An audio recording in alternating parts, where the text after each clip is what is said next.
Football's quite a unique sport. In a game dominated by size, strength, and athleticism, athletes like DK Metcalf can be seen on the same field as Ricardo Blankenship, a kicker. Kickers and punters have been notorious as the least athletic dudes in football. They're known for their lack of ability to make a tackle or throw a pass. These poor dudes can't even try to run the ball in the Pro Bowl without getting nearly decapitated.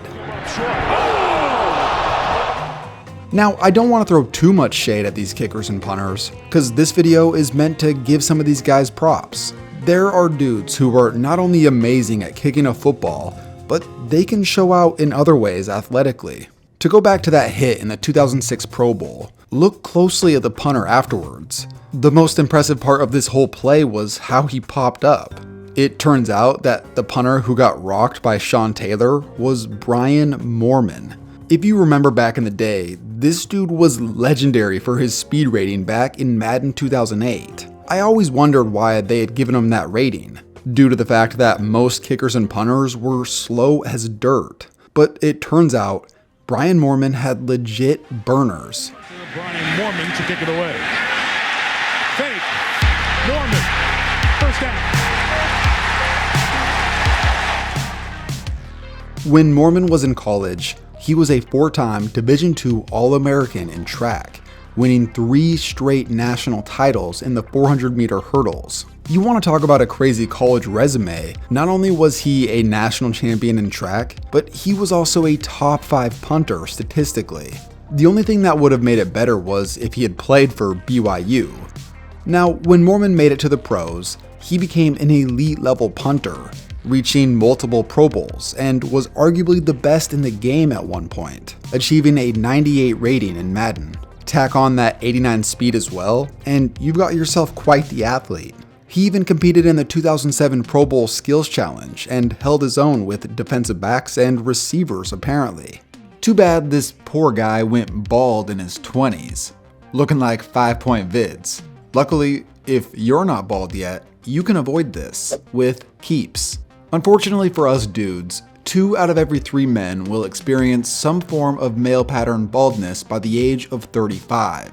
With keeps, a licensed doctor will review your information online and recommend the right hair loss treatment plan for you. Then, your treatment is shipped directly to your door every 3 months. Keeps offers generic versions of FDA-approved medications for hair loss, which makes it more affordable. And once you begin using Keeps, treatments typically take 4 to 6 months to see results. So the sooner you can start the process, the more hair you can save. Find out why hundreds of thousands of men trust Keeps by taking action today, and go to keeps.com/KTO or click the link in the description to receive 50% off your first order. That's keeps.com/KTO.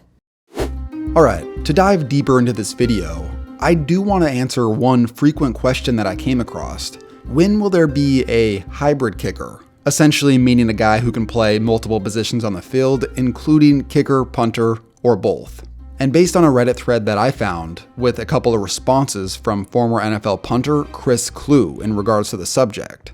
And here was the gist of what Clue was saying over a variety of replies. Kickers and punters must be as close to 100% as possible due to a very specialized and violent movement. Kickers actually will get 2 days off after game day just to recover. Due to the sheer volume of kicking and the differences in movement style, you can't even have a guy do both kicking and punting. Apparently, one guy for the Falcons a few years back tried to do both and blew his leg out. Now, I looked it up and that last part wasn't true, but I did notice that Michael Conan, the guy that he was talking about, who was originally a punter, and when he did kick field goals that season, he was pretty awful, only making 33% of his attempts. So based on Clue's responses, this is why kickers and punters must focus on what they do, and only that, at least to be able to kick at a very high level. So if a punter or kicker happens to be athletic, it's simply a bonus. Going back to Brian Moorman, there's a good chance that he's the fastest punter or kicker that's ever been a consistent starter in the NFL, although there's one guy who may be faster. And Marquette King going to run with it. He's got a shot at a first down. He has a first down and out of bounds inside the 40. Marquette King became well known following this run versus the Jags. Turns out, when he was being recruited out of high school, it was for being a wide receiver, but when he got to college, he struggled to find playing time.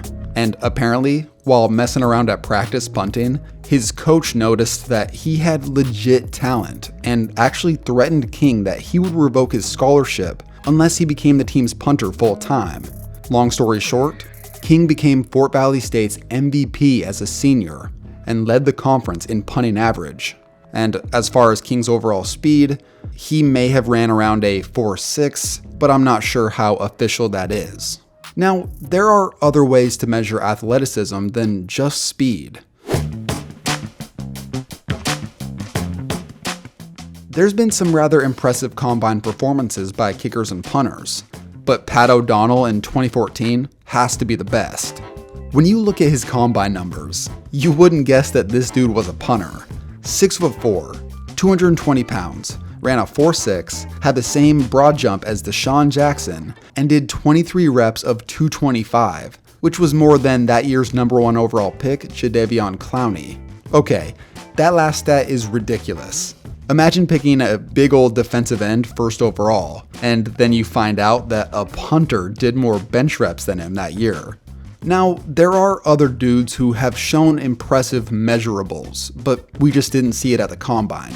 Chiefs kicker Harrison Butker, during his own training, apparently achieved a 42-inch vertical jump, as you can see here. As far as pure strength goes, that would have to go to punter Steve Weatherford. In 2011, Weatherford was featured on the cover of Men's Fitness. Teammates called him the strongest pound-for-pound player on the team, apparently squatting 475 and benching over 400 pounds. He wasn't just a strong guy either. This is Dolphin defense. Lord knows. Fake punt. Steve Weatherford running for it. Weatherford gets the first down the sideline and out of bounds. Weatherford, like Brian Moorman, was also a collegiate track athlete, competing in arguably the sport's most athletic event, the decathlon. In the indoors version of that event, the heptathlon, Weatherford reached the podium in the Big Ten Conference his senior year. Because this was Division I, you could say that his college resume was even more impressive than Brian Moorman's, since Weatherford was a semi-finalist for the nation's best punter, as well as an all-conference track athlete in the Big Ten.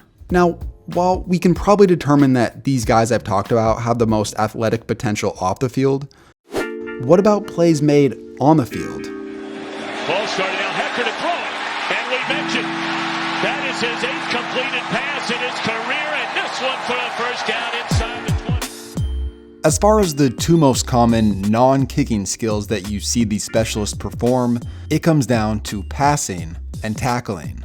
Looking first at passing, there's some guys who currently are playing that have made some nice plays. Johnny Hekker is the current leader in completions among punters since 2000. Then there's Sam Cook, who currently stands at a perfect 8 for 8 at the time of making this video. Hekker, unsurprisingly, played quarterback back in high school, whereas Sam Cook, well, he played about every position other than quarterback, it seemed like. But when it comes to the greatest passing punter in the modern NFL history that was at least a starting punter, that would have to be Tom Tupa.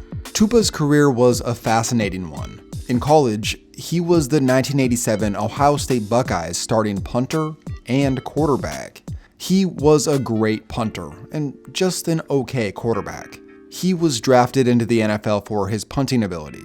Then his career kind of got off to a weird start. For 3 years, he barely even punted the ball. He actually served as the team's holder of kicks primarily, and actually played more quarterback than punter. He ended up starting 13 games as a quarterback in his first 4 years as a pro, and he didn't even become a full-time punter until 1994, which was 7 seasons after he was drafted. And then by 1999, he was one of the game's best punters, achieving all-pro status. But in that same year, in a crisis situation at quarterback, he was asked to fill in, and he balled out, throwing for over 100 yards and 2 touchdowns. Since that day, We probably won't see another specialist step in and perform like Tupa did back in 1999, but anyways, there may be something that you have noticed during the course of this video. Despite the title saying kicker and punter, I've talked almost entirely about punters, with the exception of Harrison Butker. So finally, we get to a category where kickers lead the way. Now it goes both ways. He pulls them down. Neil Rackers had a pretty interesting career as a kicker. He wasn't a big guy, but he wasn't afraid to put his body on the line or get into a tussle with an opponent. Now, other than being a starting place kicker and kickoff specialist for over a decade in the league, Rackers was known for one thing. According to StatMuse, Neil Rackers is the all-time known leader in tackles among kickers and punters. I'm not sure of the exact amount, since different sources say different numbers, but he still comes on top either way. And while some guys on this list, like Pat McAfee, have had some epic tackles, this one, by Matt Bosher, was my favorite. Going to be returned by Barner. Inside the 5. And Barner, with a good return, and gets smacked down by Bosher. So Bosher says, well, I don't mind making the kick or the tackle.